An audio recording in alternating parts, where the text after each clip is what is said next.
Hi, I'm Skip Slusher and this is Ginger. And we're going to talk a little bit about how you build tools that you use later when you're fixing an issue. You can't just run in and fix an issue if you don't have the tools in your toolbox to do the job. So for Ginger, she's kind of pushy. Her departures are really kind of big and aggressive. Sometimes she won't slow to your seat.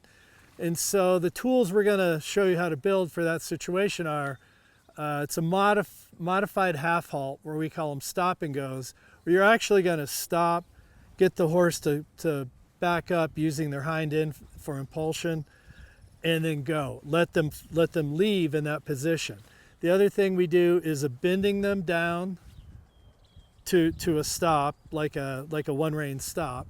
The other thing we do is bending them off your inside leg. And if they're really chargy, you just make that work. Like, okay, we're going to go with that. You want to move your feet? Perfect. But it's going to be work. So first thing, and all those are tools that we use on Ginger for her transitions. Now you notice I'm in a side pull, and that's partly because when she came here, she was so upset about a bit and so used to very difficult, very hard hands that's all she could think about was protecting her face. That ended up her kind of climbing the ladder. So her head would come up, up, up, up. She ended up inverted from that. So now we want her to shape up, develop some self-carriage. And a lot of that went away because we quit using a bit and just went to the side pull. So the first thing I'm going to show you is the bending. So let's say she's pushing. I'm going to get my inside leg, move her ribs to the outside, and I'm not really going to do much with my hand, but if she's pushing, I'm just going to bend and keep driving her in this circle until I feel her wanting to come down like that, and then I'll give her that break.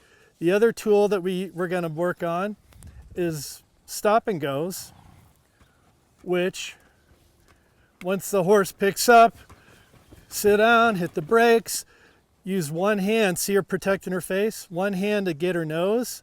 Once she shapes up, then I'll leave again. And if she raises her head and pushes, I'll get that nose.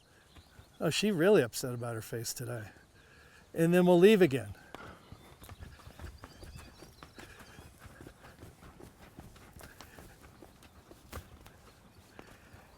And the other self-carriage thing we'll do is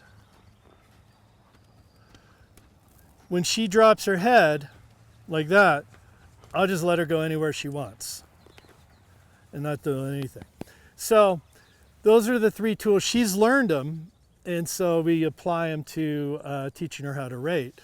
So if she's getting pushy,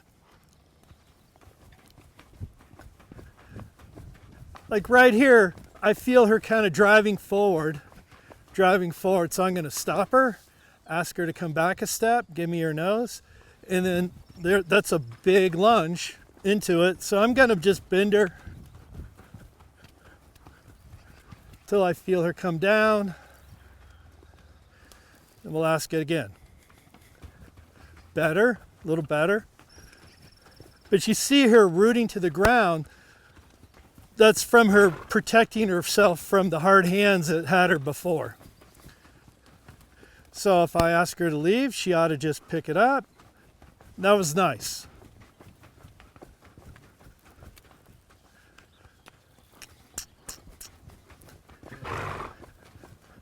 So now I'm just going to ask her to rate to a walk. Good. And then I'm going to ask her to pick up a trot again. A little lungy. So we're going to bend her, drive her feet a little bit, and then just let her relax into that. Rate her down, ask her to come up, pick up the trot again. There.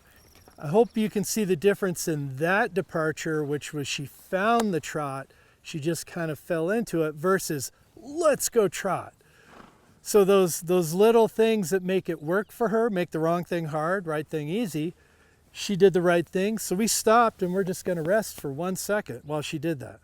And if she would have lunged into that, we'd be bending and pushing and bending and pushing. So let's see where she is now. Nice departure.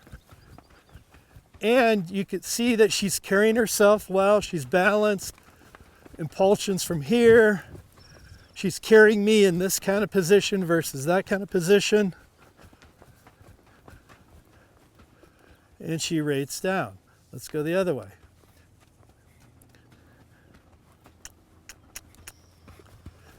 Nice. Picked up that trot nicely, softly.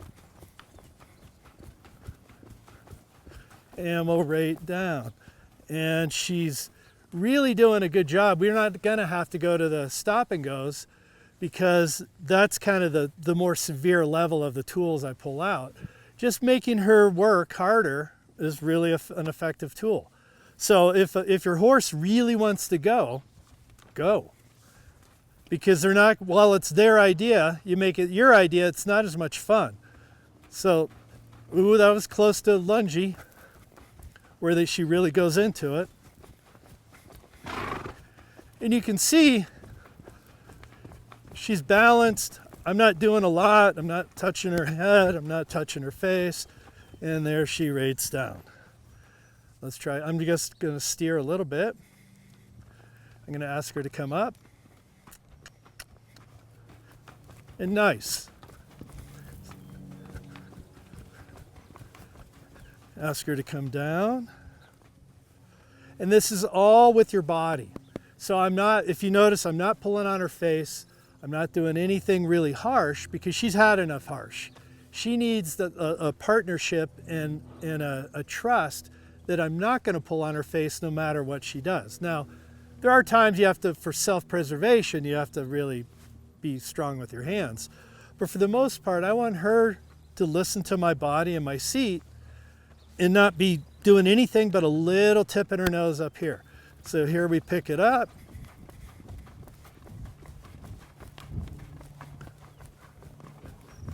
And as long as she's willing to travel at this kind of relaxed, little balanced pace, I'm going to leave her alone.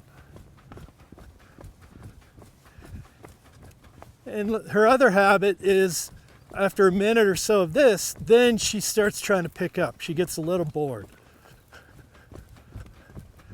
So we go the other way.